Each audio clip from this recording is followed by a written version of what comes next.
நம்ம வாழ்க்கையில பிரச்சனை வெளியில இல்ல, வேலை இல்லைன்னு இல்ல, பணம் இல்லைன்னு இல்ல, மனிதர்கள் கெட்டவங்கன்னு இல்ல, ஆனா மனம் அமைதியா இல்ல. ஏன்? புத்தர் சொன்னார், மனிதனை அழிப்பது பகைவர் அல்ல, அவன் ஆசைகளே. இந்த வீடியோல நம்ம வாழ்க்கையை, நம்ம அமைதிய, நம்ம எதிர்காலத்தை மெதுவாக அறியாமலே அழிக்கிற 5 ஆசைகள் பத்தி ஆழமா பார்க்கலாம். 1. எல்லாம் வேண்டும் என்ற ஆசை. ஒரு விஷயம் கிடைச்சா அடுத்தது வேண்டும். கைபேசி, பணம், பதவி, வசதி ஒரு ஆசை நிறைவேறினா மனம் ஒரு நிமிஷம் கூட அமைதியாக இருக்காது. காரணம், ஆசைக்கு முடிவு கிடையாது.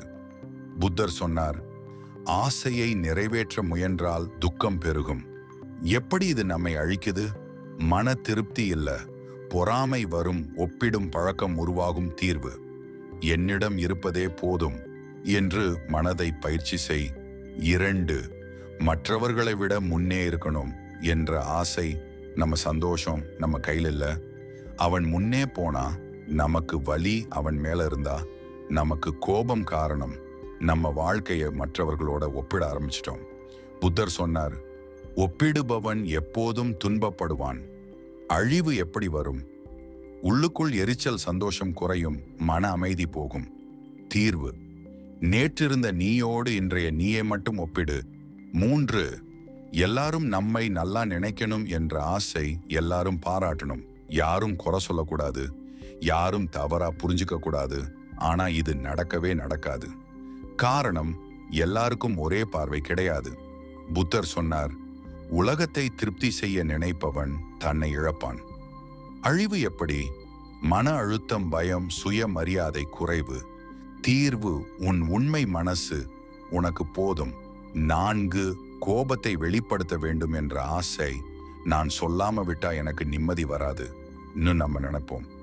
ஆனா கோபத்தில் பேசின வார்த்தைகள் பிறகு ஆயுள் முழுக்க வலியாய் மாறும்.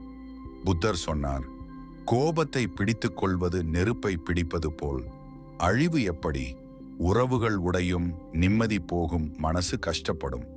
தீர்வு, பேசுவதற்கு முன் மௌனம் பயிற்சி செய். 5. நிரந்தரமாய் இருக்கணும் என்ற ஆசை. இந்த உறவு எப்பவும் இருக்கணும், இந்த இன்பம் போகக்கூடாது, இந்த நிலை மாறக்கூடாது. ஆனா உலகத்துல எதுவுமே நிரந்தரம் இல்லை. புத்தர் சொன்னார், மாற்றம்தான் நிரந்தரம். அழிவு எப்படி? பிரிவின் போது வலி, இழப்பில் துக்கம், பயம்.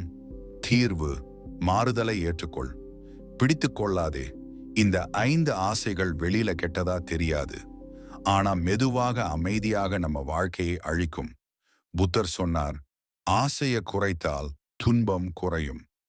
அமைதி வெளியில தேட வேண்டியதில்லை, நம்ம ஆசைகளை குறைக்கும் போது அது தானாக வரும். அமைதியா பாருங்க, மனம் மாறும்.